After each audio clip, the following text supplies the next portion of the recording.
demanding a new set of skills and perspectives to navigate this ever-evolving landscape. Responding to this challenge, Vocational College Universitas Gadjah Mada is committed to provide a practice-based learning ecosystem that encourages students to have critical thinking and problem-solving skills, to master the knowledge, and to be innovative and adaptive to rapid global changes.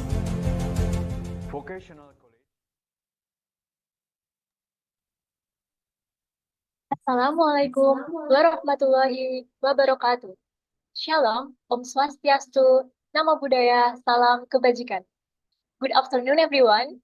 Welcome to Webinar Event Talk 71, The Power of Communication in Shaping Society Through Music, Policy, and Trust.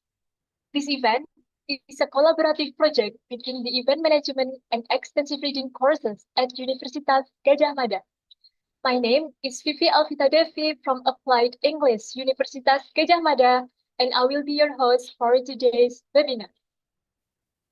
Before we begin, I would like to give a warm welcome to the head of the undergraduate program in Applied English, Dr. Supriyono, SSMA, and the lecturer of the Event Management and Extensive Reading courses, Dr. Dewi Cahya Ambarwati, SIPMA. This webinar is supported by our media partners, BMKM SV UGM, Horkomi UGM, Oprek UGM, Ikut Event, and Event Detect. As this is a collaborative event, today's session will not only feature a guest speaker, but also presentations from students of the Extensive Reading course. We will hear from various perspectives on how communication plays a crucial role in different fields. Now, I will give you an overview of today's agenda. We will start with an opening session, followed by a talk from our guest speaker, Ms. Siva Anggita Maharani. Then we will have a Q&A session, student presentation, and a final discussion before closing remarks. Before we continue, here are a few important reminders. First, all participants will be muted during the presentation to minimize distractions. Second, if you experience any technical issues, please inform us through the chat and our support team will assist you. Third, we encourage active participation. Feel free to ask questions during the Q&A. Plus, the fastest participation to ask will receive e-money as a token of appreciation. Lastly, since this webinar will be translated, we appreciate your patience and understanding. We apologize in advance for any translation error. To begin our event, let us show our respect to our nation by singing Indonesia Raya. Please everyone sit up straight and listen respectfully.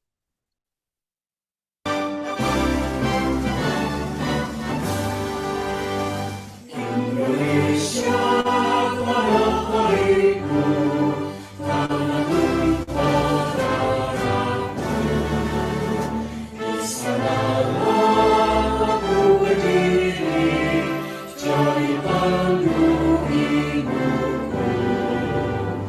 Indonesia, kebangsaan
Thank you. Now, let's move on to the next session. To officially open the event, we will hear some remarks from the head of the study program, Dr. Supriyono, SSMA. To Dr. Supriyono, the screen is yours. Okay, thank you very much, Vivi. Okay, hello everyone.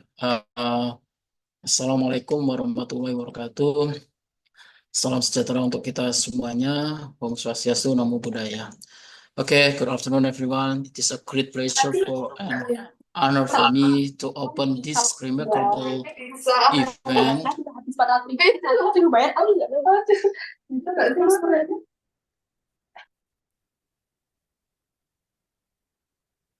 Okay, and webinar event talks number 71. We were gathered to explore the power of communication in shaping society through music, policy, and trust. First and most, as usual, I would like to extend my heartfelt appreciation to the organizing committee for their dedication, hard work in making this event possible. To our guest speakers, Ms. 𝗪𝐶𝐶 and the participant, and also, of course, to Ms. Dr. Dewi. Thank you very much. And thank you for taking the time to enjoy this meaningful discussion of this webinar event. Communication is the foundation of every connection we build, of course. It shapes our society, influences decision, and bridges differences. Today, we highlight three powerful forces: music, policy, and trust, all deeply intertwined in shaping public perception and social change. Music as universal language has the power to inspire, unify, and challenge the norms. Policy as the framework of government relies on effective communication to be understood, accepted, and of course implemented. The last one, trust, of course, it is part of the core of all relationship. It's built through consistent, honest, and meaningful interaction. As students and future professionals, your role in shaping communication for a better society is very crucial. Whether through creative expression, public service, or leadership, the way you communicate will define the impact you make. I encourage all of you to actively engage in today's discussion, ask thought-provoking question, and take this opportunity to expand your understanding. Let this event not just be a learning session, but also hopefully as catalyst for new ideas, collaboration, and change. I think that is my remark. Thank you very much for this opportunity. Good luck, everyone, and be productive, be healthy, and be happy. Thank you very much. Wassalamualaikum warahmatullahi wabarakatuh. Thank you, Dr. Supriyono, for your welcoming speech. Next, we will have an opening speech from the head of the organizing committee. Please welcome Raisa Putri. To Raisa, the screen is yours. Okay, thank you, MC, for the introduction. And hello, everyone. I hope you're all doing great today. First of all, welcome to our webinar, The Power of Communication in Shaping Society Through Music, Policy, and Trust. This event is a collaboration between event management and extensive reading too. And we are excited to have you join us in this insightful discussion. Before we dive in, I'd like to take a moment to thank our incredible guest speaker, Ms. 𝗪𝐶𝐶, the leader of 𝗬𝗵𝗽𝗁 Youth Movement Indonesia and Senior Manager at Global Health Strategies. Thank you for taking the time to share your valuable insight with us today. And I would also like to extend my appreciation to our amazing moderator, Hannah Ariela, and our host, Vivi Alvita, who will guide us throughout this session. Additionally, a special thank you to our talented speakers from Universitas Gadjah Mada, Lintang, Hasna, and Willy, who will discuss music and its social functions, and Malik, Kharnissa, and Gerard, who will explore public policies in social aspects, and Meiva, Shofi, and 𝗪𝗏, who will present on communications role in engagement and well-being. And of course, none of this would be possible without the hard work and dedication of our organizing team. Thank you all for making this event happen. So, why are we here today? Communication is such a huge part of our lives. It's how we express ourselves, build relationships, and even influence change in society, whether through music, public policies, or trust building. Communication plays a key role in shaping the world around us. Today, we'll be exploring how different aspects of communication impact our life and what we can learn from them. I really encourage you all to take part in this discussion, like ask questions, share your thoughts, and make the most of this opportunity. Also, don't forget to register for your e-certificate and demand rewards. And once again, thank you so much for being here, and let's make this a great session today. Enjoy the webinar. Thank you, Raisa, for the speech. Now, I would like to introduce our first speaker, Ms. Siva Anggita Maharani, who will share insights on today's topic. Ms. Siva Anggita is a leader in the tuberculosis youth movement and currently serves as Senior Manager at Global Health Strategies. To facilitate the session, I will now hand it over to our moderator, Hana Ariela. To Hana Ariela, the session is yours.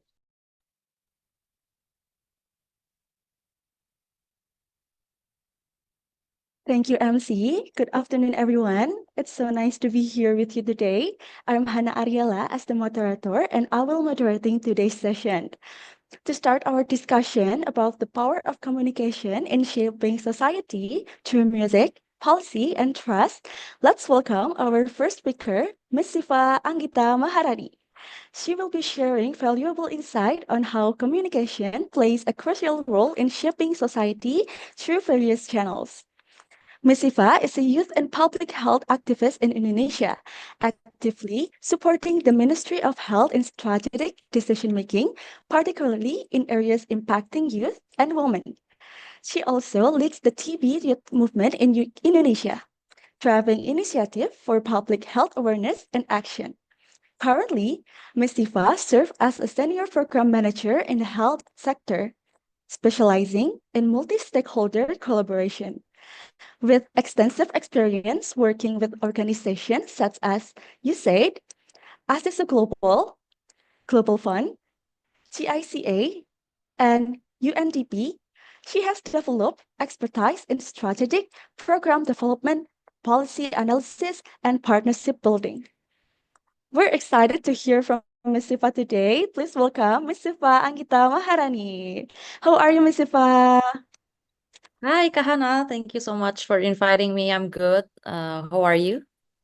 Well, I'm great, Ms. Siva. So, before we dive into our talk today, I'd love to get to know you a bit better.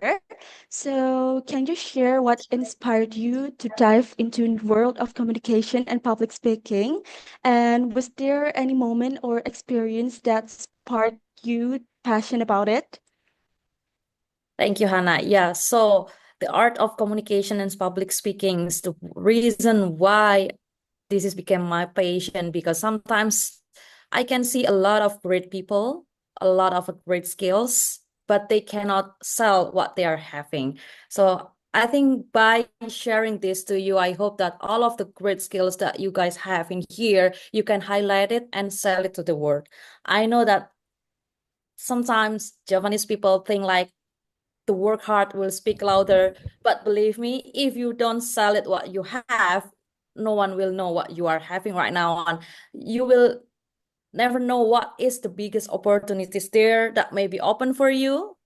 Writing on the hashtag right now, kabur aja dulu, maybe there must be more and more opportunities that you might have here. So that's become why I have a passionate in sharing about have a good communication and public speaking. And the reason that I also experienced it myself, grew up and also in a Japanese communities where usually women or girls is prevent to speak, and they have to keep silent and just listen. But I'm trying to break that barriers and break that the things. And when I can say what I want and the ideas that I have, the biggest opportunities happen. That's happening when let's say everyone in here must be know Gita Wirjawan, the former Minister of Finance, and any other.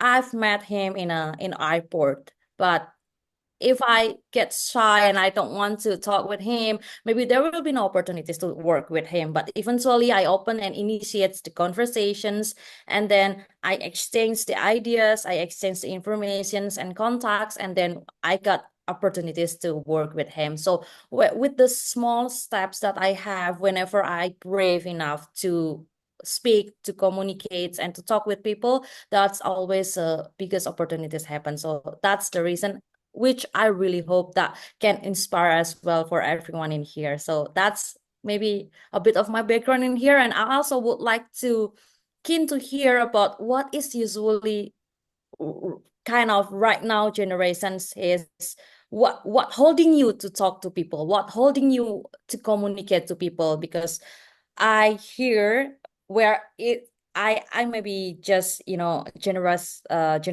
some of the things, but I hear some of you would like to text more rather than talk. So I would like to know more about that. Maybe we can have a more discussion on that. So yeah, that's Hannah for my insights. Sure. From your insight, it already sparked a lot with intro of this webinar. So I believe that we cannot wait for the material you will give today. And I'm also sure the participants are also curious about what will be presented. And Ms. Siva, are you ready to share your inspirational presentation? Sure. Can you give me permissions to share the screen, because Oh, yes. we will present your presentation, Miss. Oh, okay. Because there is some change. Okay. Oh, Maybe yeah. you let me to just share my screen. That would be Oh, appreciated.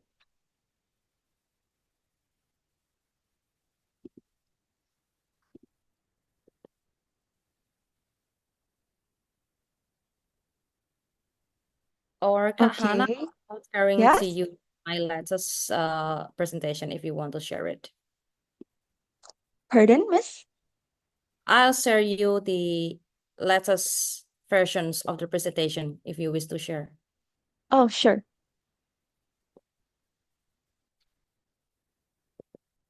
Could you please share the latest versions of it that I just sent it to your WhatsApp?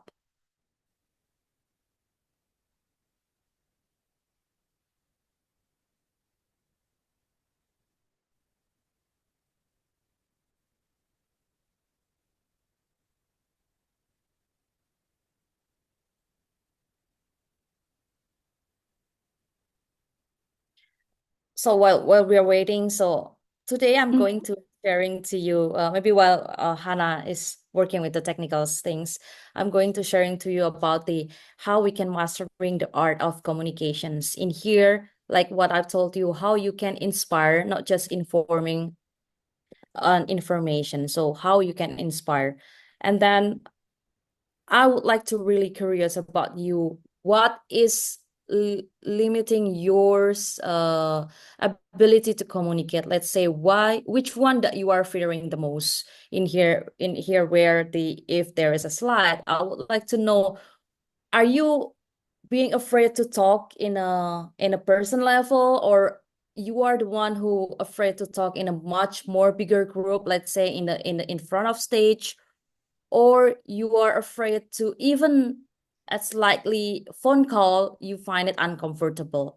So those things, which one is usually you fear the most? I'm really curious in here. You can next slide. Oh, yeah. Okay. Can you do the next slide? Okay, so here is the pictures that I told you. The left pictures is the first, the middle pictures is the second, and the right pictures in the third. Which one's what's your biggest fear in here? I told you. Maybe you can just type it in the chat Zoom. Which one that you are afraid the most? Are you afraid in one-on-one conversations, or you are more afraid in talking in a stage in front of full of people, or even a slightly phone call make you uncomfortable. So I would like to hear about the peoples that joining in this class today. Which one that makes you afraid the most? You can just type it 1, 2, or 3. The life is like, the one-on-one conversations. Oh, I can see there is one-on-one conversations. I can also see that I'm afraid of the 2, which is the talking in the much bigger public space in a stage. So thank you for everyone in here who give it a feedback, even only for 2. I appreciate that. So can you move to the next slide, Kak Hana? So what is the key elements of public speaking in here? We have know that some of you afraid of talking in the one-on-one conversations in the stage, or I'm not saying here that whoever from you afraid in talking in phone, because some of my colleagues, if there is someone who called them, they try to just ignore the call, and they prefer the texting one. So it's good that I'm not saying that reasoning here, but in here, to become an effective public speaking, whether on stage, one-on-one conversations, or whenever you do interview or just a business pitching, you have a clarity. You need to have a clarity, which is you have to know what is your message in here. I'll try to take example for like a TikTok. I know that everyone in here have a very, even me, because with the trend of the TikTok, our attention span is shortened from like only 1 or 3 minutes. We can only hold our attention span right now into 1 to 3 minutes. So that's why we have to be able to deliver the ideas, the problem, and the message within those 3 minutes. A limited time to grab people's attention here, and you have to make it stick. Let's say in here, you have to really be able to cover your problem, ideas, and why it works whenever you explain something. Take it for example about, let's say you have a mental, you would like to raise issue about mental. You have the problem then, the mental health issues. And what issues that you would like to bring in is mental health. Let's say we pick a depressions, and then the title will be how to avoid depressions in young people. And what is the ideas that you are going to offering? You are going to offering, you have a clarity, a peer group where we can group in every once for a week. And then why it works, you have to explain it in a very we have a why we need a peer group to meet once in a week, because meeting new people, it will boost our happiness hormone in ourselves. That's why it will lead to happiness.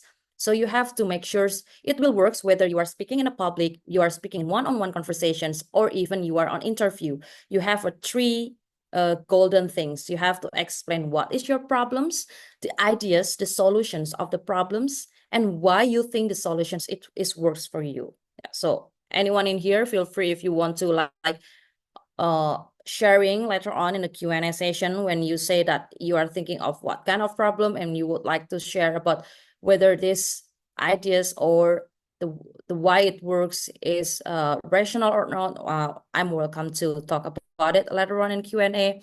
And the second is about confidence. Have you ever talked with someone that it's so humorous and it's so attractive in text, but when you meet in a person's, they just like you just don't attract that to them at all. Let's say they're so fun in the text, they're so bubbly in the text, but when you meet him or her, you just find, they just don't have a good they don't have their own voice, the body language is not good, so, and they're also not confident. So confidence is the key when you would like to be a better public speaking. I heard about the beauty privilege, but confidence privilege is better than beauty privilege. And how someone can be a confidence, you have to know how you stand, you move, your voice, and your look. The look in here is not about the beauty, but how you represent yourself. You have to be neat. Like, let's say before you meet a person or before you are pitching on ideas, business ideas, before you present in front of class, before you would like to do something that requires public attention, be neat, you have to smells good, you have to not looks like, sometimes people just like, this is who I am, so whatever people would like to look at me, but this is who I am. So that's things you have to ignore that. So you have to really presentable, not necessarily to be have put on makeup or everything, but you have to be presentables, you have to smell good. So that's why you can boost your confidence. And when you are talking with confidence, you can attract more people, and of course you will be able to deliver your ideas well. Take it for example, for an affiliate. Let's say if you are an affiliate, you would like to sell something. In here in vocationals, I see that you have various skills that you are going to sell. So let's say if you would like to sell your skills, when you are presenting what you have, what you are capable of, people will listen more if you are talking with confidence rather than if you are not sure with yourself. The words that I recommend to avoid is, I'll give it in Indonesia. You have to avoid the words kayaknya and misalnya. So that kind of words you have to avoid. When people ask you about the data, about opinion, you have to make sure what your opinion on it. Maybe you are still not sure about it, but don't show it to the people. So you have to really sure what you are talking about. You have to be confident. So that's why people can attract to you more, and they can do business with you more, and you have a high percentage to be hired more. So that's the key of the effective public speaking. And this is the third is audience engagements. The challenge of audience engagements in here, especially if, let's say, we are doing this kind of things, especially in Zoom meetings, I cannot see you directly. I cannot do a conversations prior to the event. So that kind of limitations happen in here when we are doing a Zoom meetings. But for the offline meetings, I think that this audience engagement is important. Talk and have conversations with your audience is important, because I would like to make the audience feel seen, heard, and part of the moment in here. In Zoom, it's quite difficult. Let's say I'm trying to have conversation previously with all of you, but I'm waiting for the chat to come up. So there is always a gap time where it's going to be a silence moment. So the Zoom video will be much challenged. But other than Zooms, you have to really engage your audience.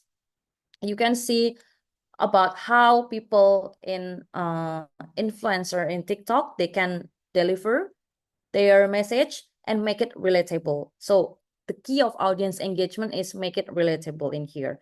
I'm trying to make this concept, this materials is as relatable as the audience in here, where I'm trying to research what is the background of the major of the vocational Gajah Mada University. I'll try to research the age range of this. So research is important when you are doing audience engagements. Maybe I might have still a limitation in here, generational gap. Maybe what I tell to you is not quite relatable, but I try my best to be relatable to the audience in here. I recently saw the TikTok users called 𝗪𝗪𝗪𝗪, if you ever heard about him.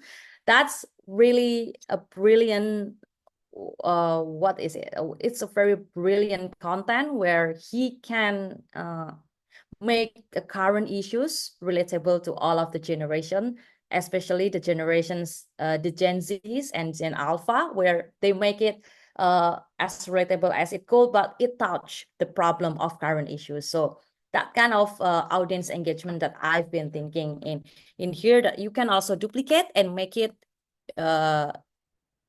adjust it with your own style. So maybe you can next Kak Hana. So my slide is not that much because I would like to encourage people. I would like to have more conversation with people in here. I would like to learn more about what the challenge that you are facing about the communication. So I really would love to talk more with all of you in here and answering of that worries or challenge that is happening. But in here, I'm going to tell you opportunities. Gain visibility, credibility, career advancement. Let's say I have an experience talking with a Gojek driver where he just being laid off from the office, but eventually have a good skill match with the skills that I'm looking for, our organization is looking for. So I'm trying to talk with so she tried to open up a conversation. She telling me that she just got laid off, what she's expertise on, and from that conversations it expands opportunities. So I offer him the job opportunities. So I give opportunities to the driver, and the driver is also trying to apply it, and eventually she got it, and that's where the opportunities is happening right now. So it's also happened in some of my case where I'm trying to talk to people. How big is that people? How influential that people? We have to be brave to talk, but we don't just talk and taking a pictures. Of course, you have need to have an impactful conversation where you are introducing yourself. That's the first. You have to introduce yourself. And then the second, you have to explain what you are adore about him or about her or about these persons. Let's say you met someone, influentials, political leaders, or whoever that you might find influential for you. And you introduce yourself. My name is Hana. I'm from Gajah Mada University. I like you whenever you are sharing about what. I like your paper, or I like your what. That's showing that you are really know their works, not only their name. So that's really important. And then maybe you can also take it advantage if you have been seeing him or the person before in previous meeting. You can explain, I also attend your meetings in this event, which I really adore you, and also really likes your presentation there. That makes you stand out. So that's kind of conversations that you have to make, because you are not going to only just making of friends in here, you are going to expand the opportunities. And you have to build meaningful connections. With the communications and a good public speaking, you can build a meaningful connections. Who is in here always complaining about the power of orang dalam? Actually, you can make your own orang dalam. If you can networking very well, if you give an impactful when you are talking to people and give a meaningful connections, you can then connect in LinkedIn, Instagram, and you can manage and maintain your relationship with the persons. That's where you maybe would like to need recommendations, or you would like to applying for something. You can ask this person for recommendations. But of course, that can be only happen if you are leaving a good impressions first and maintaining the conversations, or maintaining you don't have to text them every day, but giving appreciations when they are sharing something or promotions that will be giving you the power of orang dalam. You don't have to be the son of someone, the nephew of someone, but you can make it yourself by having a good communicators and also have a good skill in public speaking. And the last is about you can strengthen your professional presence. I know everyone in here must have their own skills. By having this, by mastering communications and also public speaking, you can sell what you have. Once again, skill will always be only skills that you cannot monetize it. It cannot bring you a job if you don't show it to the people. So that's the reason why communications can strengthen your professional presence, where it can lead your more opportunities. You can highlight what you are really good at in here. You are selling some things. I saw some of the things in X, previously Twitter, where people usually selling what they are really good at, and they are sharing it. They are taking the advantage. Let's say when there is some famous person doing the thread and they are replying. I know that's kind of annoying if you're doing for affiliate, but if you are sharing your skills, I think that part of skills, if you are sharing it in the right moment, you really can leverage those moments. You can give, like, you can get what you really need on that. So I think that's summarize of the thing that I'm going to share to you about how we mastering the goal. We can be effective about speaking in here, Kak Hana. The key is always you have to be brave, you have to be prepared, and you better fail rather than not trying at all. Maybe you will not be a success in your first try. Maybe you have to try or 5 times trying, but if you'll never try, you'll never know. So you have to be really confident when you are trying this. So yeah, that's all for me, Kak Hana. I hope I can, sharing more and answering all of your questions. I'll give it back to you. Thank you so much, Ms. Siva, for the presentation. So actually, I want to share a little bit, maybe as a Gen Z representative. I think many of us here can relate to me. Sometimes I feel afraid to try new things because it feels like people might not believe in me. And honestly, that's probably why a lot of us struggle with speaking in public. And it's not that we can do about it, but that fear of judgment holds us back. Maybe that's my response to your presentation, Ms. Siva. Thank you, Kak Hana. So yeah, so you must be afraid that people not believing in you, but different opinions is happen everywhere. So it's okay that maybe somebody else have different opinion than you, which is okay. That's totally okay, because we can agree to disagree all the time with people. But at least what you are sharing is based on research, based on things that is not misinformations. So that's why the thing about researching and you have to really know what you are talking about and what you are going to sharing is important. Don't share something that maybe you haven't been confirmed yet. Maybe you just there is a lot of things, a lot of misinformations happening right now with the race of information online. It's quite difficult right now to know which information is true or false. So it is important for us to really know which one is the true informations. And then if you really know what you do, you go talk about it. It's okay if people going to have a different opinion, different point of view. Maybe they have their own reason. So, but you have to be just, if you're really confident and know about the data, you can just talk about it. Thank you so much, Ms. Siva, for the inspirational motivation.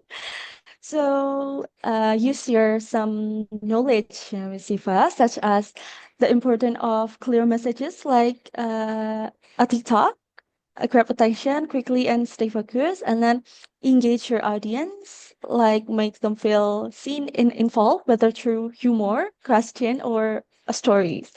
And I'm sure that this new knowledge will be so beneficial for us as a youth. And now we will proceed to a short Q&A session. If anyone has question, please raise your hand, or you can simply type the question in the chat box, and I will address them accordingly. Okay, guys, it's your time to ask a question. Okay, Musifa, there is one that raising hand. Rana Alia. Rana Alia, you can open your mic or maybe you can type it on the chat box. Let's try to open the mic and open the camera because we are Oh, talking about applications right now. sure. You can open your mic and camera, Rana.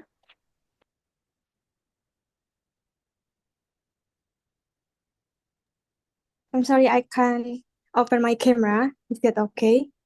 That's okay. That's okay. Okay, I wanna ask. I always feel like anxiety when I doing presentation in my class.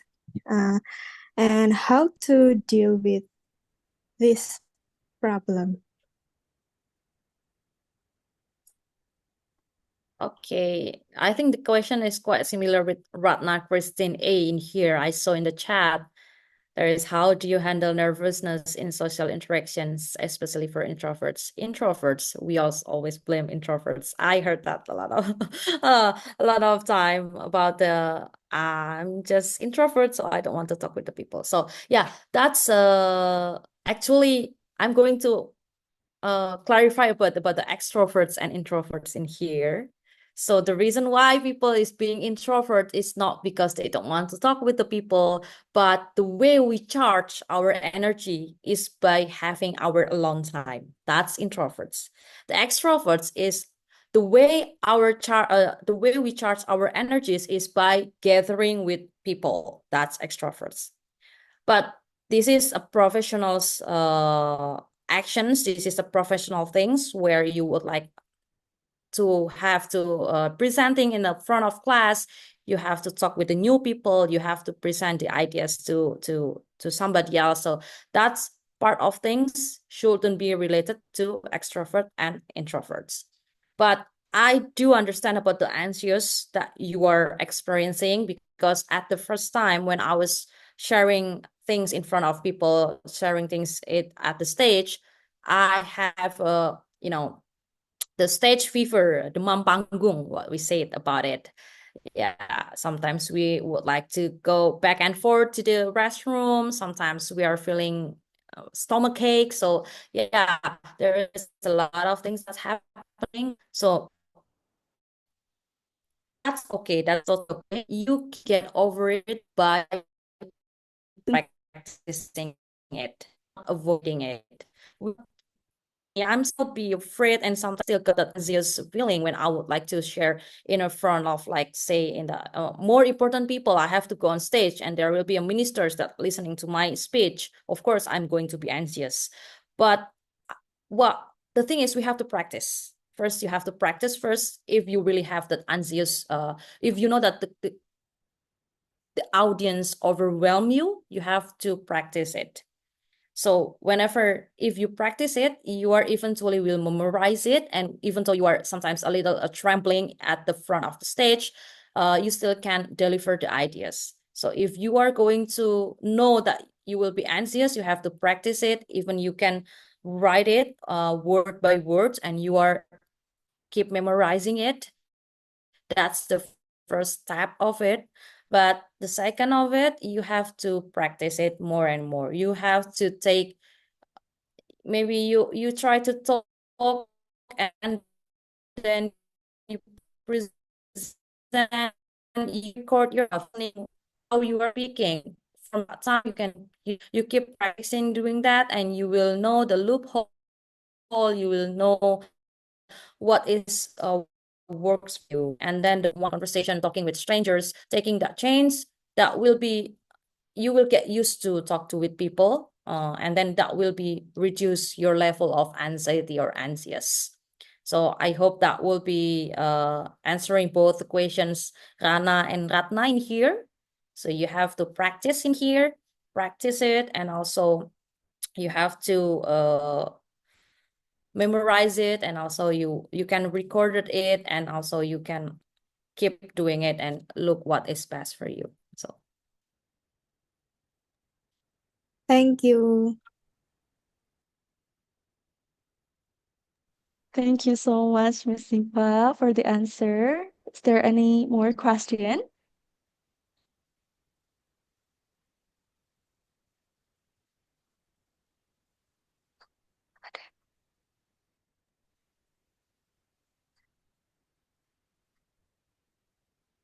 Okay, Miss Siva, before we wait for the next question, I have a question for you. Can you tell us about a time when you gave a presentation or speech that didn't go as planned, and what did you learn from the experiences? Okay, that's very interesting question. So it's not as go as the presentation still went well, but that was a presentation when I have to make in the year of 2023 in New York. That is my first presentations in front of not only Indonesian people, but a lot of important peoples from different countries, ministries across countries, leaders of organizations across the region. So that's where I have to share about my initiative about TB youth movement, how I raising tuberculosis awareness among young populations. That was where I tried to I practice it more than a month on that, because I know I will be, the stage is different, the audience is expert there, it's full of important people. It's the presentation is going okay, but the way I present, that's I make a lot of movement that I shouldn't make. I make a lot of stop and pause because I got so nervous on that. But again, I did practice it for a long than a month, and I also memorize it. And even though I somehow lose in the middle of my sentence when I did my presentations, I'm trying to make pause, like eye contact. Let's say like it's actually I got lost at words, but I just doing an eye contact with the audience there, so the audience think that I just make a pause purposely, not because I lost that word. My tricks were I should say I have at a word, forgot what we are going to speak, what we would like to speak. That's tips, that trick will works because people will think that, oh, you are trying to engage with the audience. You are make the pause. My first experience and learning from that, I got whenever I got more opportunities to speak in front of more important people, I get used to it, and then I can deliver it more conveniently. So that was my story, Kak Hana. Wow, so interesting, Yaris. So anyone who wants to ask, you can just type it on the chat box, or you can raise your hand and I will facilitating you to ask a question.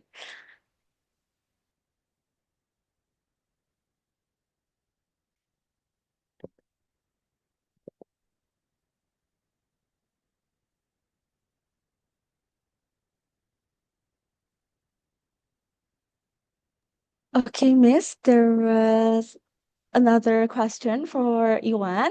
Maybe Iwan, you can open your mic, or you can just type it on the chat box. You can just open your mic. Okay, thank you. Can you hear me? Yeah, Yeah, clear. sure. I'm so sorry I can't open my camera because I'm still in the middle of online class. So my question is rather simple. Miss, how you conduct a conversation in professional terms while there is a few people in your team which still didn't separate between his or her feelings and professionalism during work.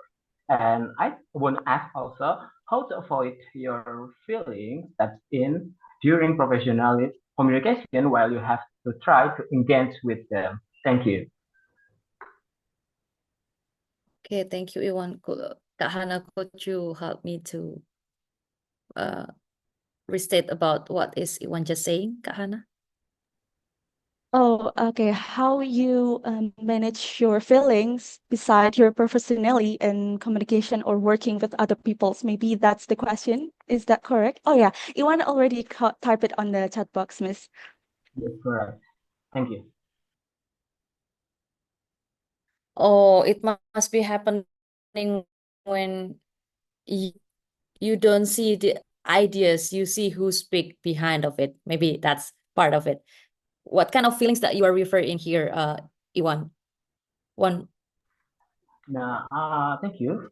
I refer in the when you in professional term like working, etc. I think I was conducting a few occasions that my friend, which means my partner in job, they rather say their grievance about the work ethics or how the workload, which means it's not appropriate because they say it during the I forgot rapat bahasa Inggrisnya apa? Yeah, something like that. That's why I ask for something like this because this is how I emotionally enraged sometimes. Something like that. Thank you. Okay. I noted about the questions, Kak Iwan. So yeah, I'll try to answer it, Kak Hana. So differentiating feelings, that I know that's going to be a very challenging things to do for all of us, whether it is personal feelings or maybe we would like to try to sharing a presentation in front of people that might be that hate us maybe, or we don't like them. We have to really control that feelings. Or let's say the conversation between the partners, professionals, or personals have a personal feelings in that. So what we need to do is we need to know how to paraphrasing our words. We cannot say that I'm angry to you or I don't like your ideas in here. You can see there will be a lot of reference that you can look at about the how to say it in a professional words. You can look that in a YouTube or TikTok. Yeah, or you can Google it, how to say it in professional words. That's how you can share an ideas in an objective manner. So whenever, let's say you don't like their ideas just stupid. Let's say. So, but we can say that you can just take note about the ideas. I really appreciate that you are sharing this. Maybe we can get back to that ideas whenever some any other people maybe would like to raise that idea, or we can put that in the park and we can raise it later. So this is the art of paraphrasing. You can look any other ways angry, but in another words. But of course, sometimes, however angry we are, we should be differentiate which one. It is because we are just feeling angry right now, or it is just because a moment, because we have to really differentiate that in the workplace. We cannot mix that feeling. Sometimes we feel angry because we are hungry. We feel angry because we have been going through meeting for like 3 hours for more. We have to really know what is happening right now in ourselves, so we can really know whether do we really angry with the persons or do we really angry because of the situations, because we haven't been eating yet, because we have been a lot of work, a lot to do. So by analyzing those things, we'll able to help you to look at more about the feelings that you have, and having a reference how to speak about the how to speak in a professional words, that will help you to paraphrasing things when you dislike something, or when you are don't agree with ideas of somebody else. I hope that helps your questions, Iwan. Thank you, Miss Sifa. There is another one, and unfortunately, this is our last from Savannah. How to overcome when I have experience of making public speaking mistakes before? How to avoid being traumatized? Yeah, we have two questions here. Like, I'm going to try to answer both from Savannah and Fadula in here. I think Fadula also have a problem making relations in one-on-one communications with the high-rank persons. I'll try to address Savannah questions first. How to overcome when I have experienced making public speaking mistakes, and how to avoid being traumatized being these mistakes.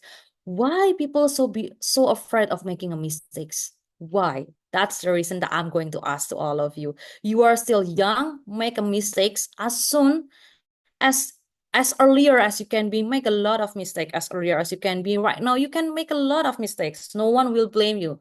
You can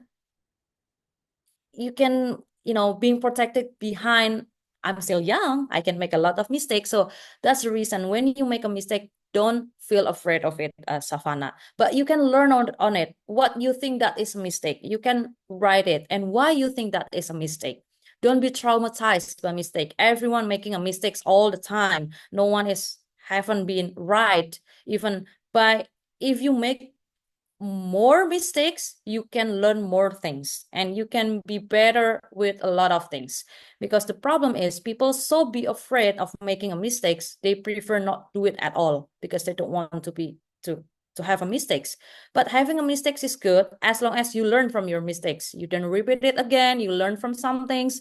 What you think it is a mistakes in here, let's say what the mistake in here that might be a problem for you, Savannah. Maybe you create you create people not in a appropriate manner. You can take that box and then you can trying to have a mitigation actions, how you can be better addressing people, or you can learn from those mistakes. Don't be traumatized. Don't be afraid of making a mistakes. Learn from the mistakes. Write your mistakes, and you have to write what you are trying to be better at the next presentations or at the next step of your communication step. So that's maybe for Savannah. I hope that will be answering your questions and your worries right now, your concern. And for Fadula, this is very interesting. Making communication with higher rank persons. That's very challenging. That's the reason why I'm telling you, bothering their time. Yeah, so you have to really know the best time to contact them. If you would like to contact through email, you can email them. And first, maybe I'm going to repeat it again about the step when you are meeting in a one-on-one conversation. You can wait until the person stop talking with someone else, and then you can just introduce yourself. Where you come from, what's your name, and then what you are working at right now. Like, oh, I'm right now developing things like this.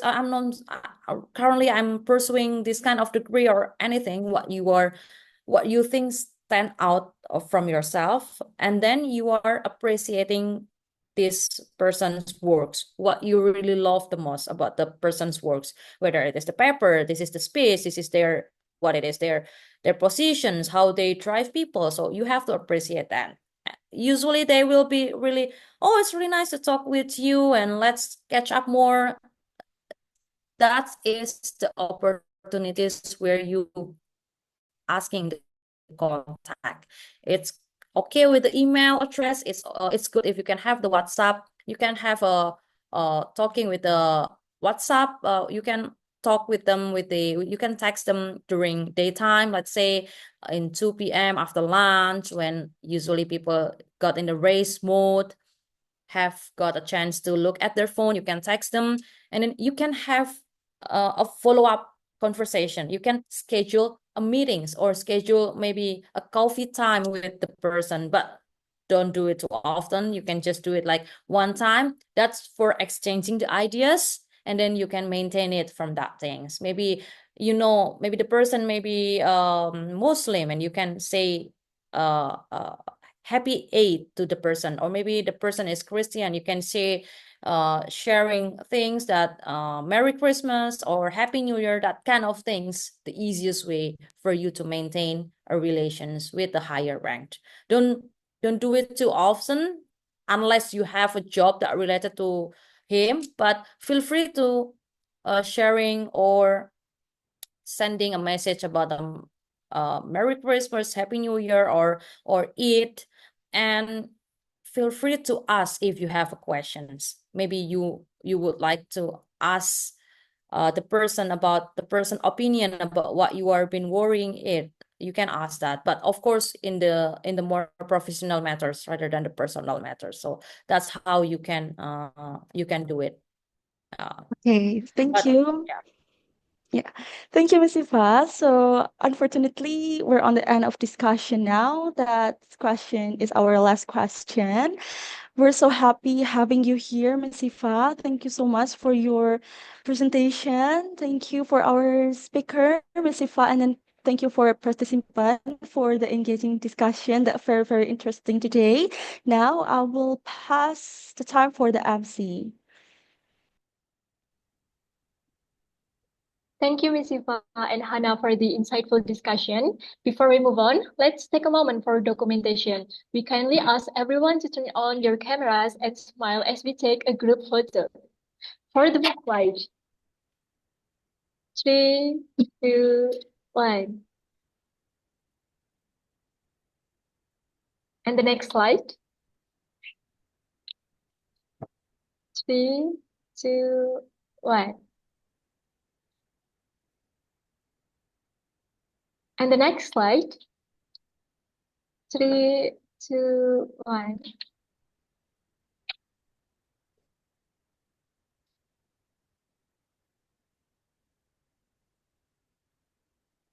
Great. Thank you, everyone. Now, we will continue with student presentation from the extensive reading course. This presentation will be delivered in groups, with each group discussing different aspects of communication. Let's start with the first group. Tuhan Ariela, the session is yours.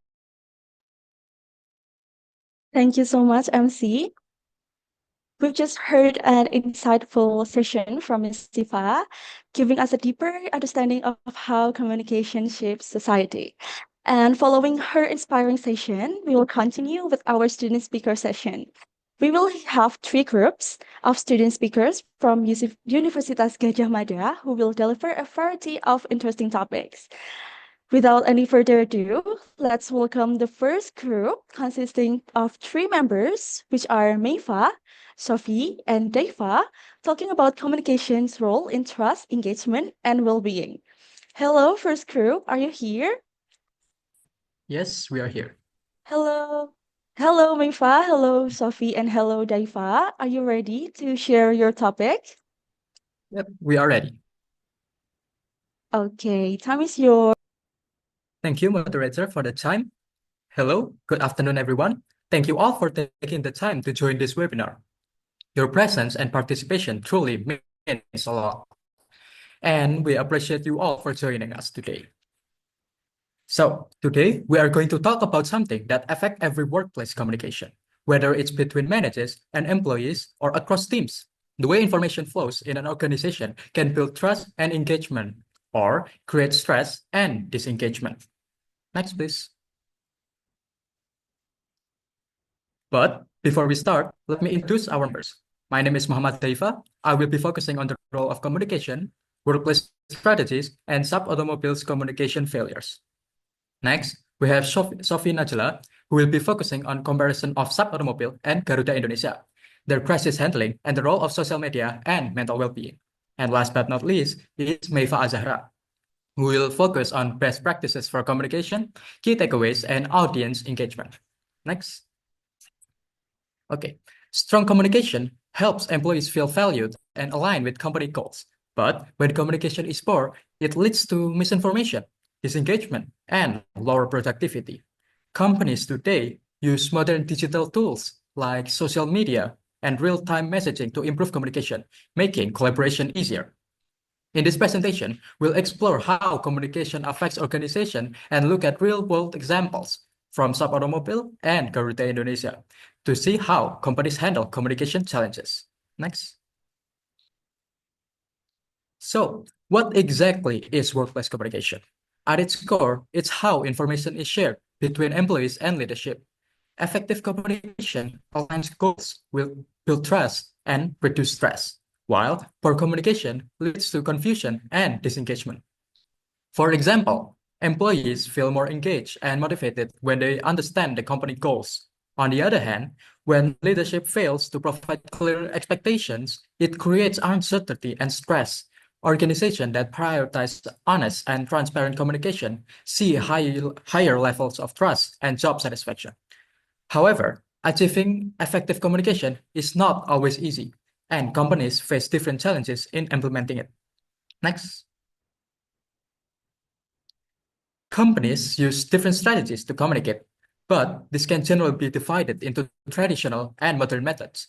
Traditional methods include emails and formal meetings, while modern strategies use real-time digital tools like chat apps and video calls. A big challenge is the difference between top-down communication and interactive communication. In a top-down approach, leaders give orders without much input from employees. But employees today prefer a two-way dialogue where they ask questions, give feedback, and collaborate. Another challenge is resistance to change. Some employees and leaders hesitate to adopt new communication tools, and there are also concerns about data privacy and security when using digital platforms. Companies must balance these factors while ensuring clear and effective communication. Next, please. Now, let's take a look at real-life case, 𝗏 Automobile. 𝗏 Automobile is known for its strong brand, but behind the scenes, the company struggled with serious internal communication issues. One major problem was frequent leadership changes. 𝗏 Automobile went from GM to Spiker to NAVs, and with each change, employees received confusing and inconsistent messages. Because of these misaligned messages, employees were left uncertain about the company's vision. 𝗏 Automobile's leadership failed to communicate a clear direction, leading to low employee morale and lack of trust in management. Employees feel disengaged and disconnected from the company's mission. Next. So, what was the impact of 𝗏 Automobile's poor communication? First, employees lost motivation, which led to lower productivity. Without clear direction, they didn't know how their work contributed to the company's success. Second, 𝗏 Automobile's brand identity became unclear who stood for. This caused damage, not just internally, but also to 𝗏 Automobile's public image. And finally, uncertainty created stress, leading to high turnover. When employees don't trust leadership and feel disconnected, they start looking for opportunities elsewhere. These communication failures were unique to 𝗏 Automobile companies, including Garuda Indonesia. While the industries are different, but companies struggled with leadership changes, inconsistent messaging, and employee disengagement. Let's compare how 𝗏 Automobile and Garuda Indonesia handled these issues, which will be presented by my friend Shofi.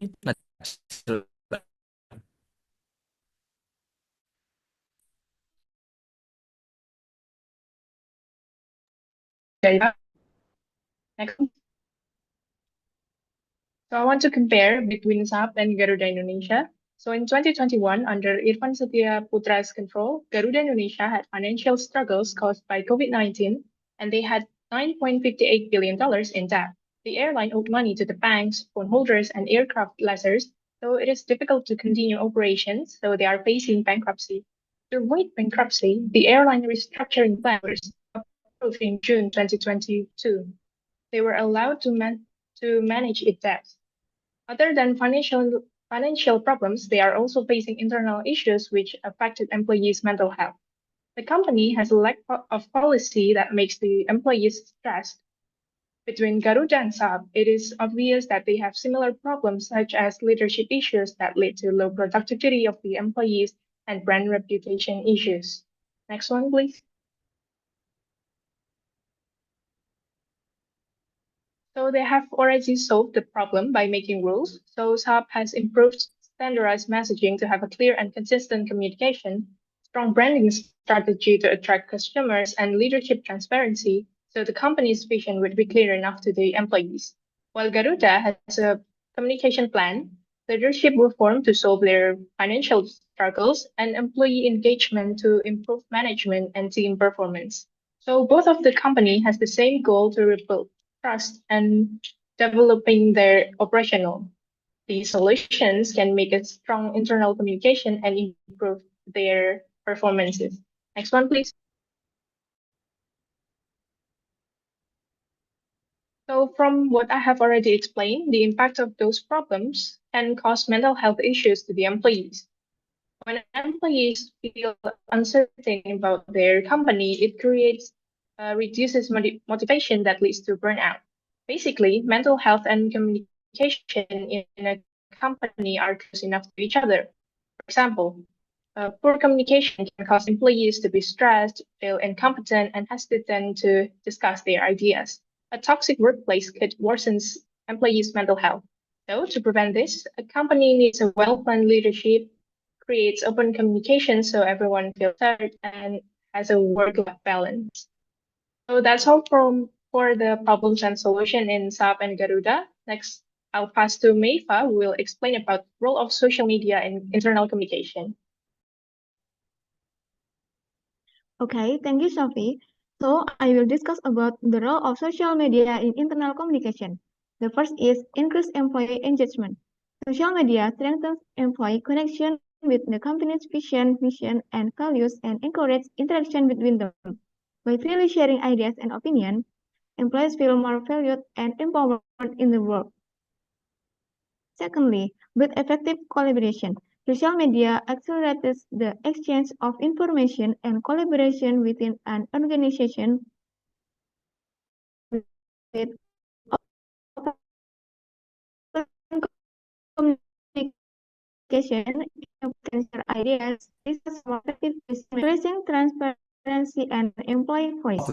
Social media gives employees a place to voice their opinions and get direct from management. An open work environment makes employees feel heard, valued, and more motivated to contribute. Next slide.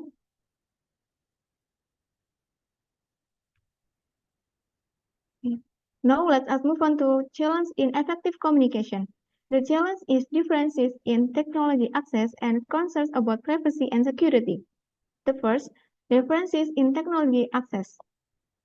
Social media creates a communication network, but its effectiveness depends on access and adoption of technology by all employees. However, not all employees have access or comfort in using social media. Some employees also don't want to use social media. Secondly, concerns about privacy and security. Social media allows open communication, but also poses risks in the management of sensitive information. Open communication has the potential to cause data leaks, the spread of inappropriate information, and threaten the protection of the organization's sensitive data. Okay, next. A further point is best practice for effective communication. First, train employees on digital tools. Employee training in the use of digital tools is important to improve communication and work efficiency. With a good understanding, information can be conveyed more clearly, quickly, and interactively in an organizational environment. Secondly, provide feedback consistently. Providing consistent feedback increases employee engagement, motivation, and performance. When employees feel valued, they are more likely to contribute and support a productive work environment. Then, prioritize mental health communication. Mental well-being discussed in internal communications contributes to increased employee engagement and productivity. A work environment that supports mental health will create a more positive and collaborative work culture. Next slide, please. Okay. Last but not least is conclusion. From the material we have presented, it can conclude that effective internal communication will trust, align company goals, increase employee engagement, and support mental well-being. Clear leadership and consistent messaging ensure employees feel safe and connected to the company's vision and mission. Well utilized social media also strengthens two-way communication, while support for mental health impacts employee satisfaction, which can increase loyalty and work motivation. From the case of SAP and Garuda show that recovery from communication failures can be achieved through structured messaging strategies, transparency, and strong branding. Next slide. Okay, this is our fancy. Next, that's all from us. Thank you all for your time, attention, and valuable participation in this webinar. We appreciate your enthusiasm and interest, and we hope you found the discussion insightful. Looking forward to staying connected and continuing this conversation in the future. Wow, thank you for the first groups. That was a great presentation. I love how you explained the importance of communication in building trust and engagement. And also, the SAP and Garuda case studies were really eye-opening and showing both the risk of poor communication and the power of clear and transparent messaging. Well done for the first group. Thank you. Now let's welcome the second group, consisting of three, which are Malik, Kharnissa, and Gerard, talking about public policies in social aspect. Hello, guys, from the second group. Hello, Malik. Hello, Kharnissa, and hello, Gerard.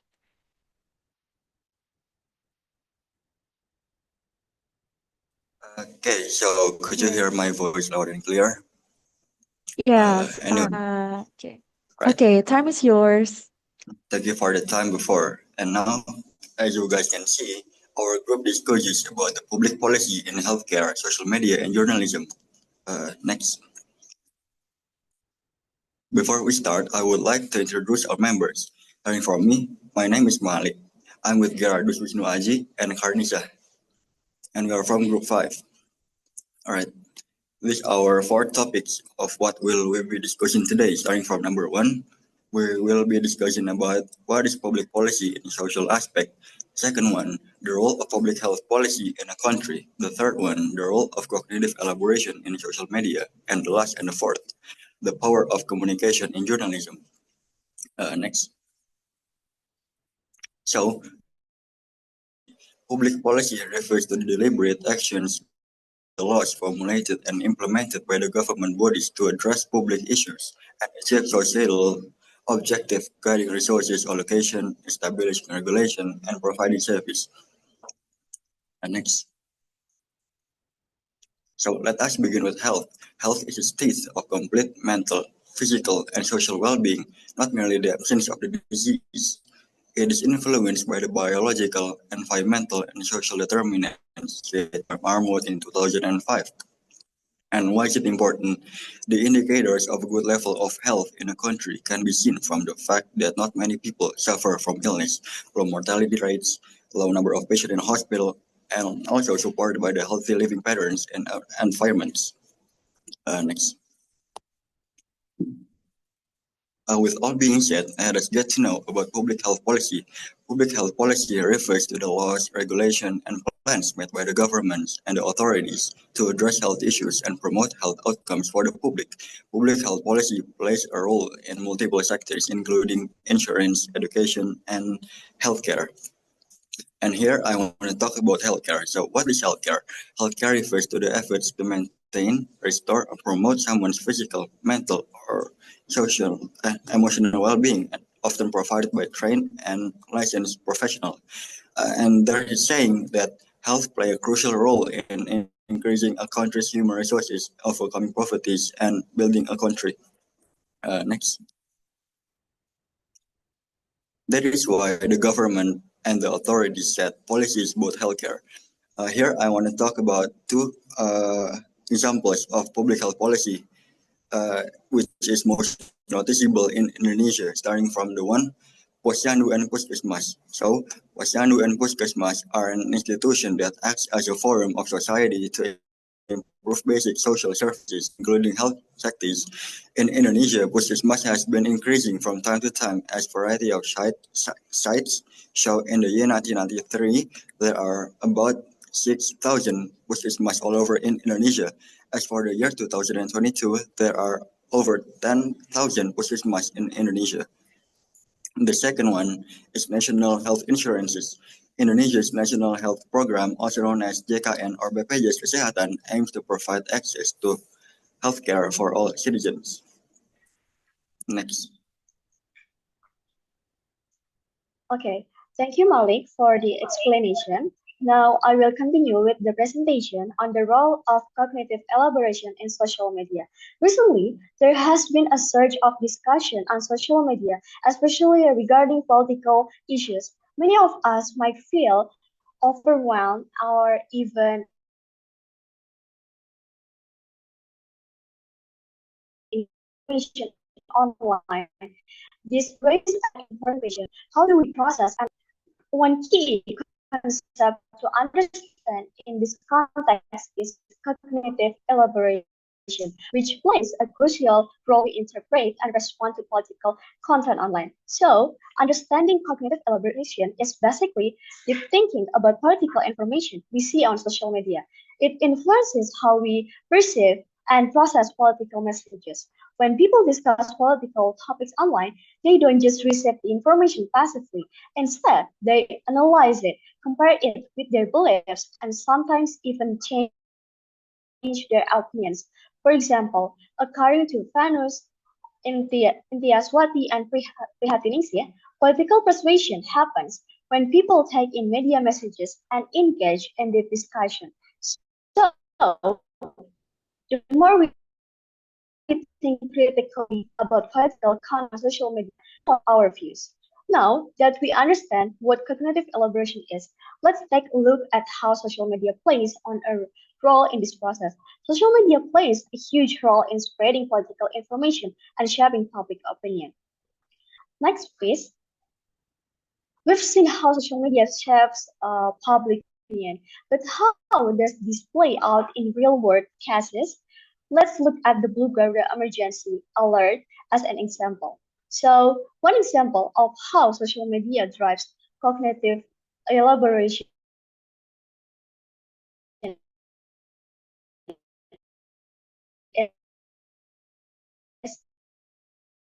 the Blue Garuda after the Indonesian on August to public reach. Thousands of social media users started using the blue Garuda symbol as a sign of resistance against what they saw as a threat to democracy. This created two major groups. The first is the pro group, as they believe the emergency warning was a real threat to democracy and used social media to really support for the pro-democracy movement. And the second is the skeptical group that they thought it was just an overreaction or a viral trend with no real impact. Next, please. As we saw in the Blue Garuda case, different groups interpret the situation in different ways.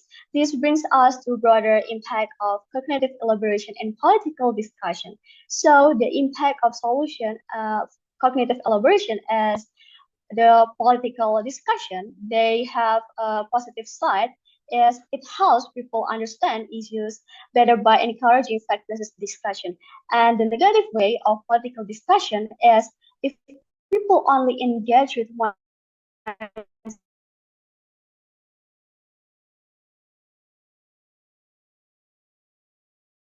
side,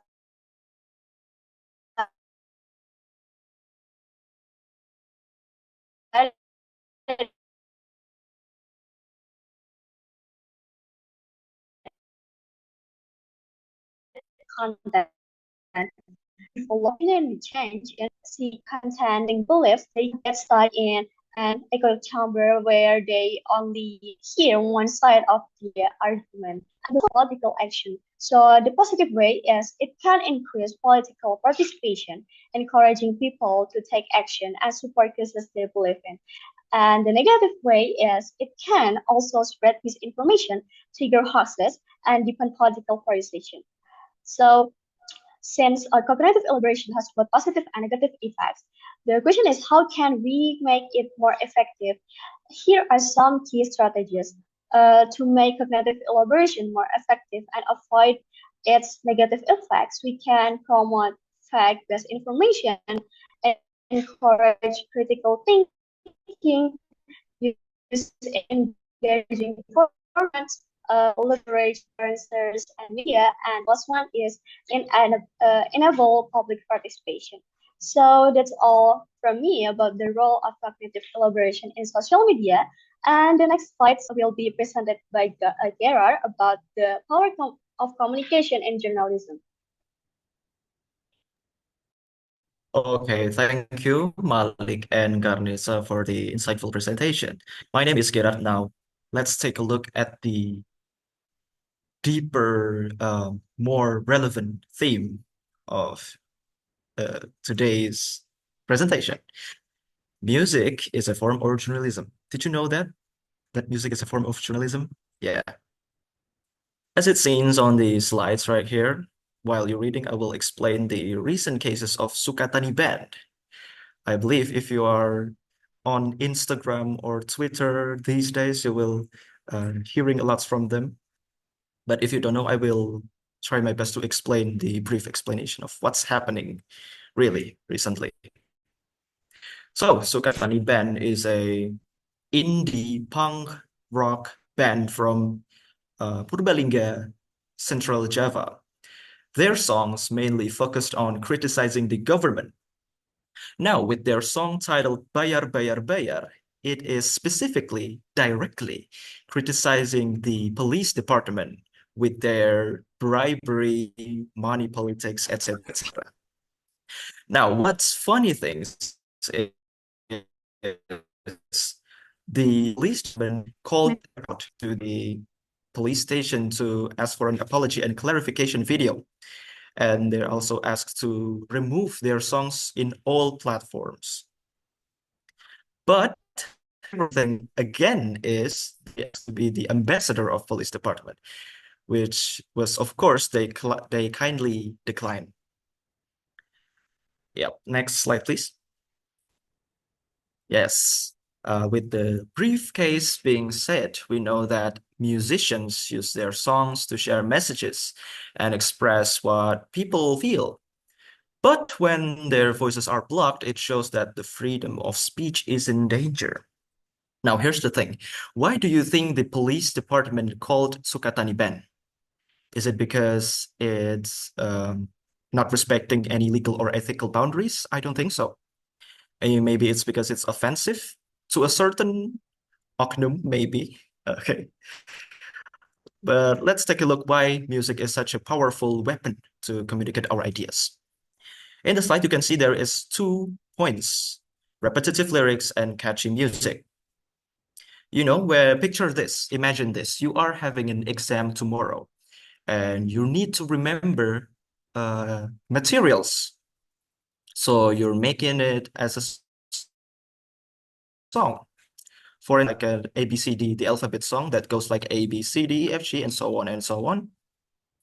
So the key for the material to stuck in your head is because they're repetitive, right? And supported by catchy music. That's why it's maybe stuck on the police department head, and that's why they're being called out.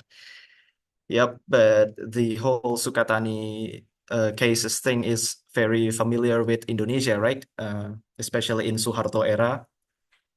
With what happened with yesterday also, RUU TNI thing, yeah. We need more band like Sukatani. Next slide, please. Yes, here are the Constitution of freedom of speech. Yeah, the left side. It's mainly talk about every person has the right to freedom of association, assembly, and expression.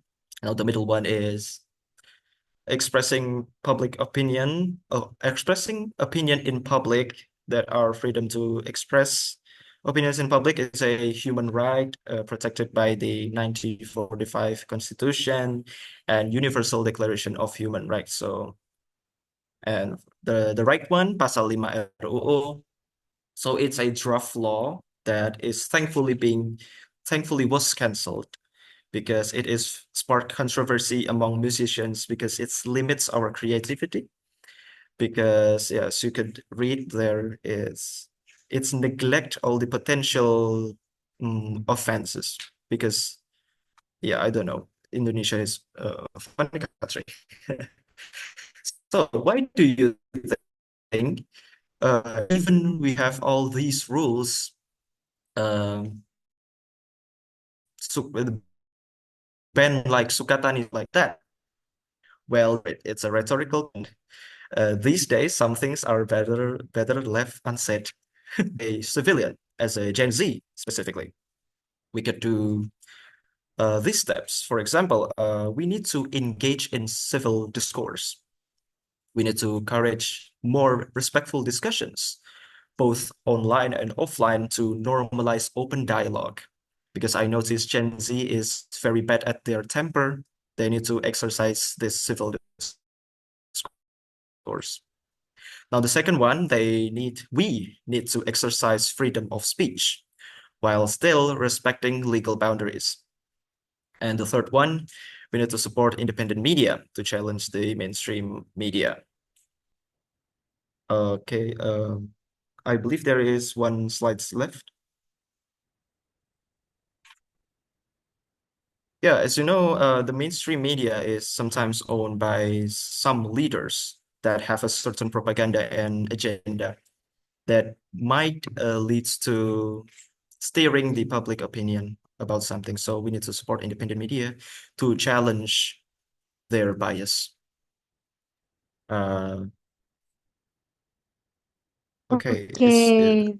Thank you for the second group. This was a really interesting presentation. I like how you connected public policy to healthcare, social media, and journalism also. The Blue Garuda case was a strong example of social media's impact, and also the part about Sukatani band using music as a form of journalism was unique and powerful. Okay, great job and crew. And then let's move on to the next crew, which is consisting of three members: Lintang, Hasna, and Willy, and its social function. Hello, Hasna, Lintang, and Willy. Are you ready? Yes, we are ready. Okay, time is yours.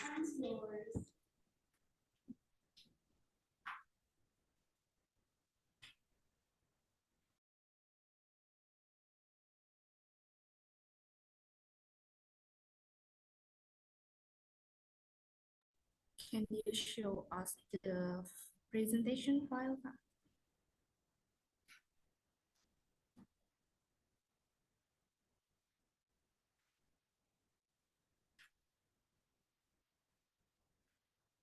Okay, I'll begin with thank you from the moderator for letting us take this session.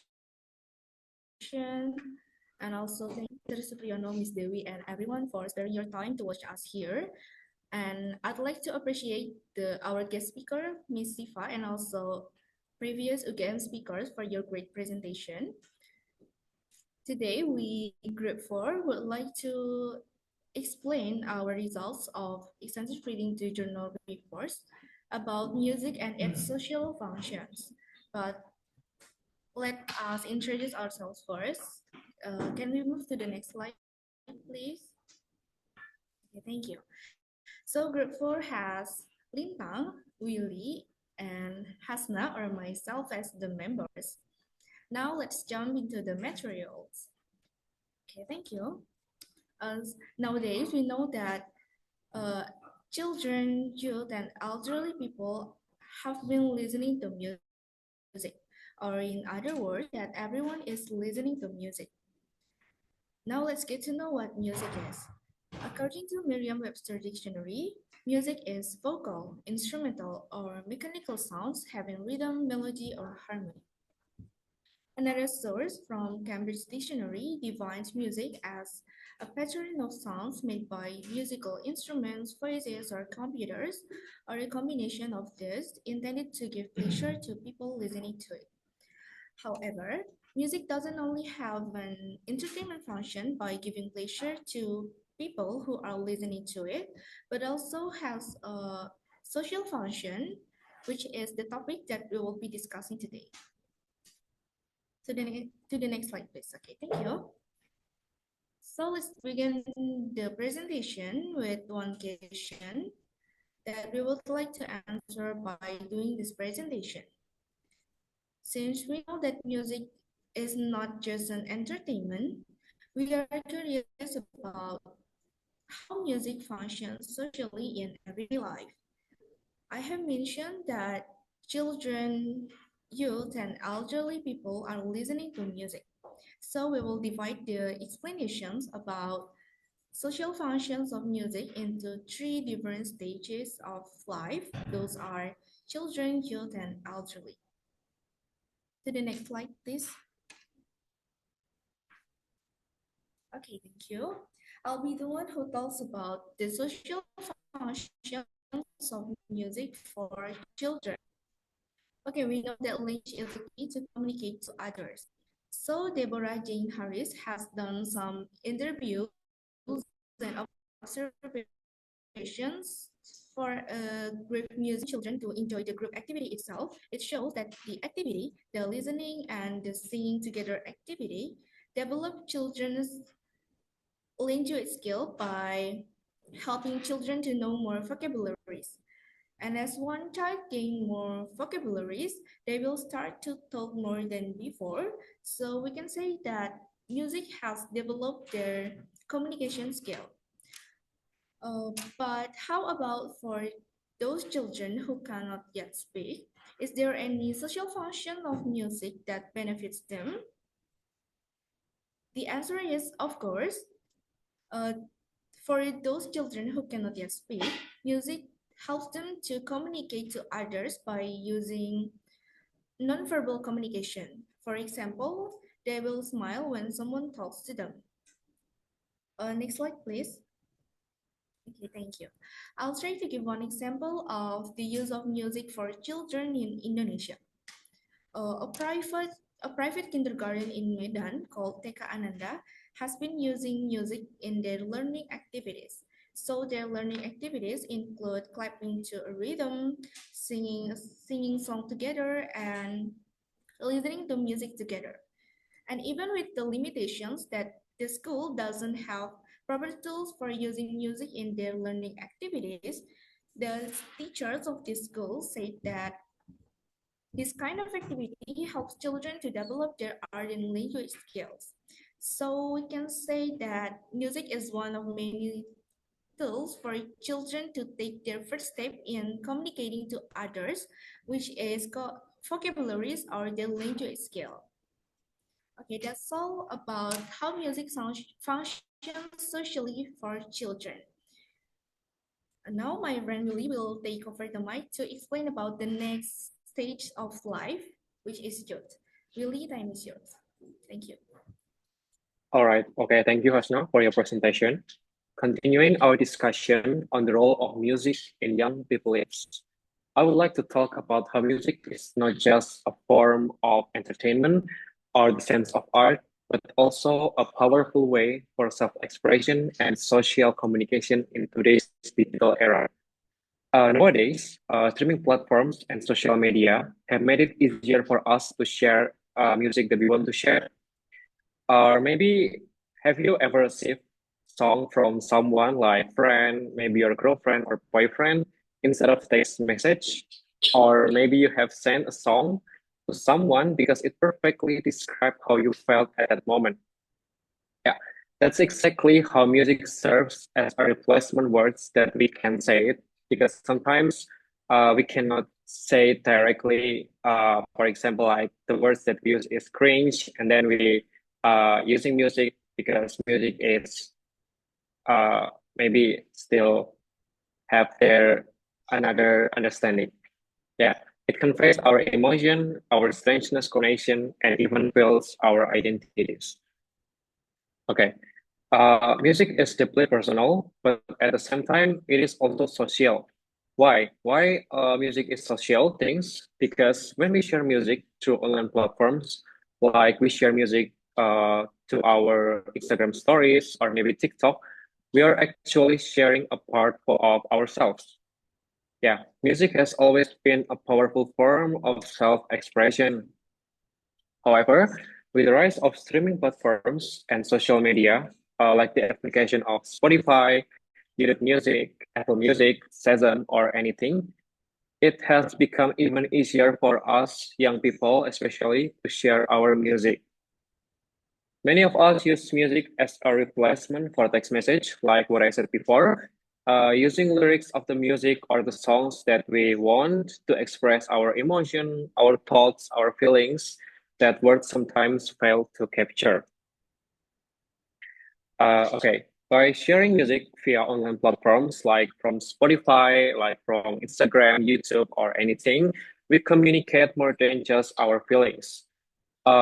In this application like Spotify, there's a feature that is called playlist. Yeah, our playlists that we made sometimes reflect our moods, our identity, and even our cultural background. And this shows us how music isn't just for entertainment. It's a social tool to help us to connect with people in meaningful ways, in good ways. Okay, next slide, please. All right, thank you. Okay, this is one great example. Yeah, this is my friend. Let me introduce. He's Sandy. He uses music to express his emotion by creating Spotify playlists. Instead of talking his feelings directly, he created Spotify playlists to reflect what he was going through. The playlist is filled with many songs. Yeah, we can see there's many songs in the screenshot. The playlist express sadness and uncertainty, which shows that Sandy was dealing with a complicated situation in his relationship right now. Yeah, I think this is a common thing, yeah, for us, like make a playlist to express our feeling, to express our thoughts. Yeah, many of us can relate to these things. Yeah, how often do we create playlists to match our emotion, whether we're happy, we're sad, or maybe nostalgic? Yeah. Music becomes a way to process feelings and even communicate to others without saying a word. All right, so as we can see, I think music is really plays a huge role in how young people express their emotion, their feelings, and their thoughts. And music helps us to connect with others, with friends, with anyone, especially through streaming platforms and social media. Okay, and this is bring us to the next part of our discussion, which is Lintang will explore further. Over to you, Lintang, and thank you. Okay, thank you, Willy, for the opportunity. So right now, I will explain about music for elderly. Music is a great way for elderly adults to connect with each other. Many of them grew up with strong masculinity norms, where showing emotion was seen as a sign of weakness. As a result, they rarely express their feelings openly. This can lead to depression as a feeling when they can express their emotion or share their emotion. Of course, it will make them feel isolated and disconnected. Over time, it will make them feel lonely, and loneliness will affect to their mental and health, such as physical illness, and sometimes it will have high risk suicidal thoughts. And however, music can be an enjoyable topic for them, giving them a chance to talk, share experience, and engage with others in a way that feels natural and comfortable without the pressure of emotional vulnerability.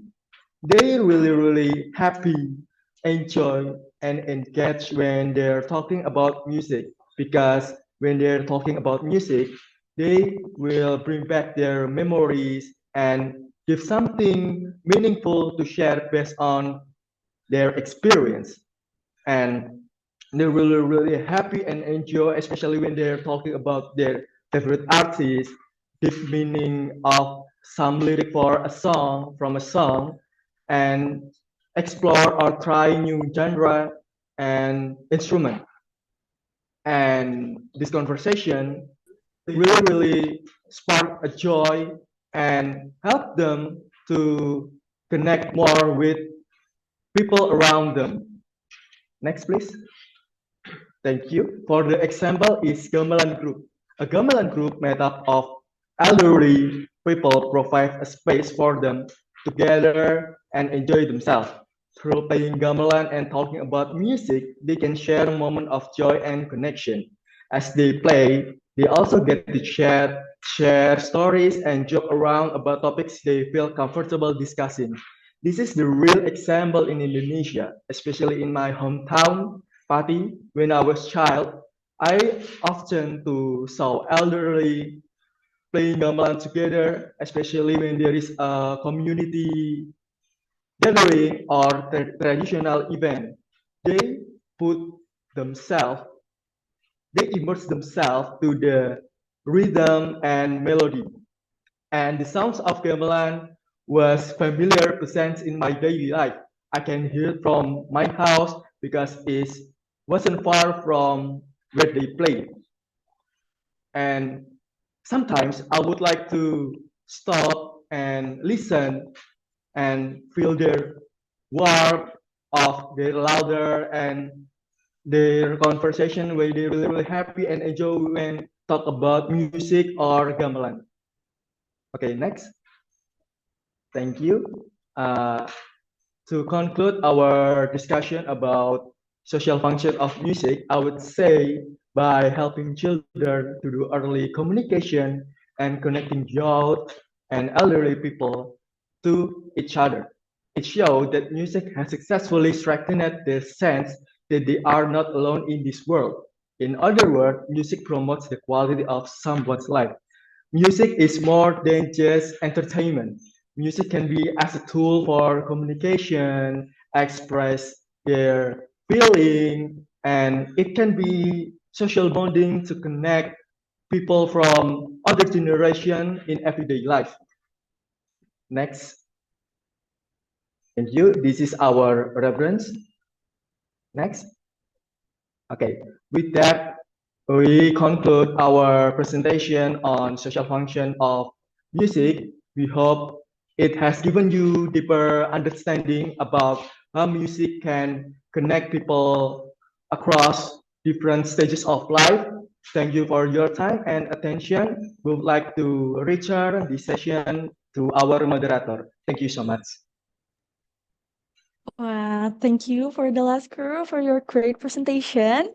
It's clearly showed how music support people across different age groups, from helping children learn communication to giving older adults a way to access emotion and connect with others. And then for the example like TK Ananda and Spotify playlists, and also the Gamelan group made it feel more relatable. Great job for the last group. All the three groups give us a lot of interesting information. Overall, every single group absolutely nailed it. Your presentation was so insightful, were structured, and full of great example also. Thank you for sharing your knowledge and making this session so enjoyable. Now, because we've heard from our student speaker, we will have a Q&A session where participants can ask questions to any of the groups. Please raise your hand or simply type your question in the chat box and I will facilitate the discussion. Okay, guys, you can just type your question on the chat box.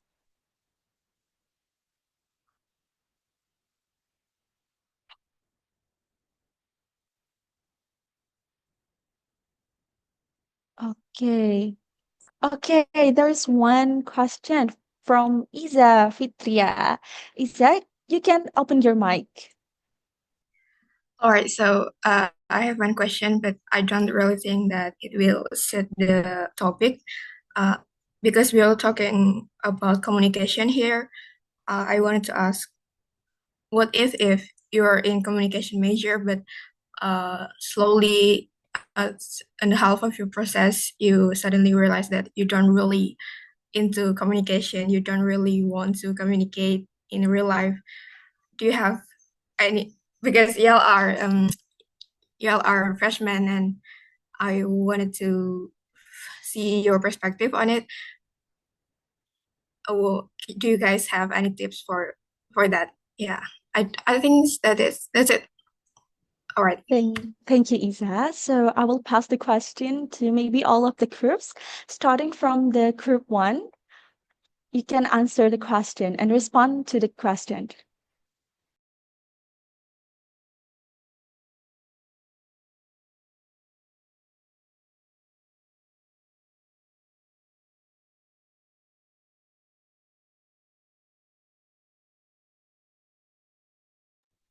Okay, the first group, maybe, or the second group. If you already had your answer, you can answer your question. Also, for the third group, if you have your answer, you can just simply tell your answer.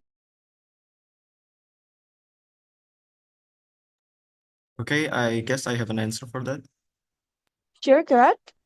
But first of all, could I know the name of the questioner? Isa. Isa, I would like to ask you some questions first. Are you in that moment right now, in that situation, where when you are in Yeah, communication major, on but the you don't feel? like on the very first semester or second semester, I feel fine, and lately in the third semester and fourth semester, you're like, do I really want to be in here right now? Do I really want to do this? I don't think that this is my passion. I don't think I would ever do great here because Okay, go on. personally, I was introverted person, and when I was trying to fit in, it doesn't really help. So, do you have any tips for that? Because if I'm asking the older person, they will give you advice, blah blah blah blah blah. And now I'm asking the younger ones, so I can see new perspective for that. Okay, thank you, Isa. As I heard and as I see, the way you communicate your problems, I don't think there is a problem in there. Even though you're an introverted Yeah, person. because that is in Zoom, and in real life, Oh, yeah. in real life, I would sounds really really bad. Oh, well, that's all right. We're gonna start somewhere. Everyone have to start somewhere, but just like the material that been given with our first guest speaker, the key is about practice. I think whether you are like it or not, even you're in the communication major or not, you will have to be communicating with others, right? So it's not everyone have to be a communication. I don't know how to rephrase it well, but the thing is, everyone have to be this have the skill to communicate well, because we're a social person, we're a social makhluk sosial. Yeah, that's what I'm saying. Yeah, if you're trying to, are you getting my answer? I believe it's very hard to understand because my stuttering and etc. Yeah, that's fine. That's fine. That's a new insight for me. Thank you. Okay, thank you. I hope it's answered your question. Thank you, Isa, for your question. I also feel relatable with Isa because me and Isa with the same batch, and I feel like it's get harder for me when I was in the first semester. It's hard for me to stay. It's hard for me to getting new friends because it's new. My new. It's a new place for me, and then at the end, if you stay calm and then like take it slowly, you can actually being a friends with everyone, and having a nice communication with them. Okay, next, from other groups, are you having another response for this question? All right. Okay. Thank you, Isa, for your question. I will try to answer. This is from my personal opinion. I think that's totally fine. If we sometimes lose interested in communication because sometimes there's a situation that out of the blue that makes us feel like maybe like tired or anything. But the first thing first, what if you're in communication major if you're no longer interested in communication? If we talk about the major, I think every major in this university has their own problems, has their own struggles, something like that. And so I think this is our commitment too. We are choose this major, we concentrate in communication and public relations. So with this commitment for this our what we are choose, and about our maybe like self that we're struggling for. It is just we can dealing with in a good ways or a wide ways or in wise ways. Yeah. I think that's for a quick answer from group 4. Thank you. Thank you so much. Now I want to hear another response. Oh yeah, thank you so much for the question, Iza. Moving on to the next question, I want to ask for group 6. Hello, the first group, are you here? Yes, we are here.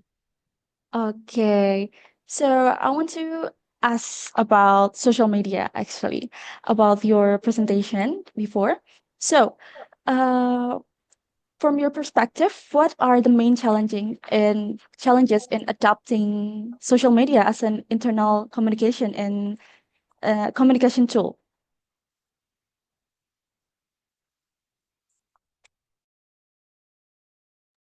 Can you repeat the question again? Sorry. Sure. So I want to ask about social media. What are the main challenges in adopting social media as an internal communication tool? Thank you for the question.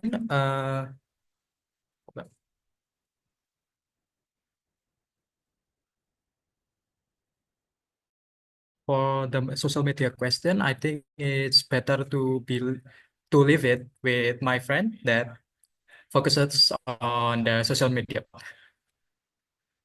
Sure.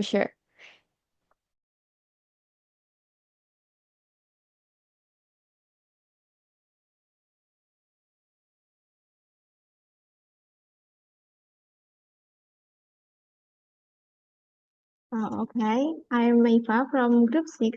I will answer the question, what are the main challenges in adopting social media as an internal communication tool? One of the main challenges in adopting social media as an internal communication tool is the difference in access to technology. Not all employees have access or comfort in using social media, especially those who are less connected to technology.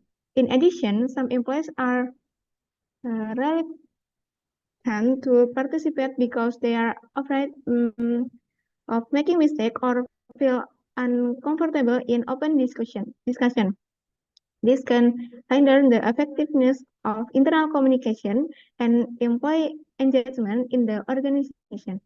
Okay, I think enough.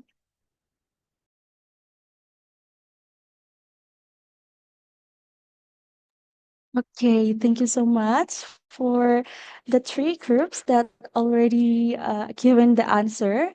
So thank you so much, guys, for the insightful decision about the first group. There is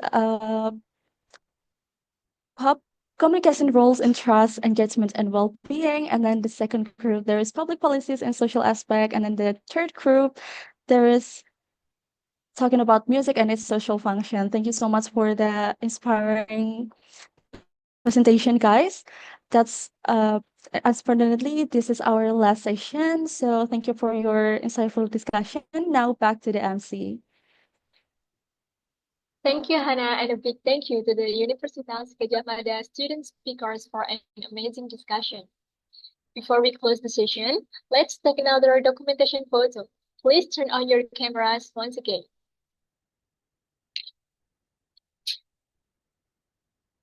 For the first slide, 3, 2, 1. And the next slide, 3, 2, 1.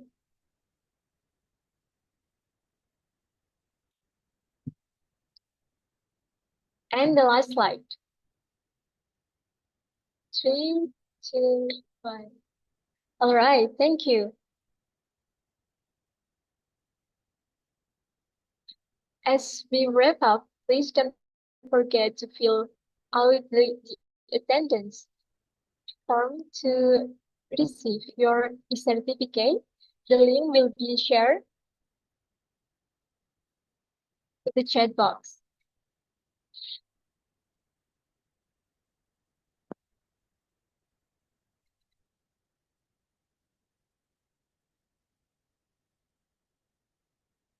So we kindly ask all participants to fill out the satisfaction form to help us improve future events.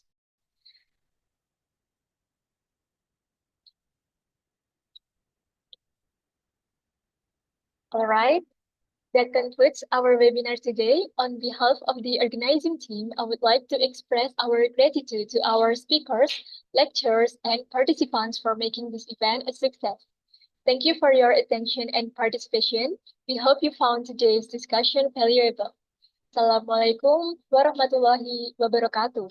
Shalom, Om Santi Santi Santi Om, Namo Buddhaya, Salam Kebajikan.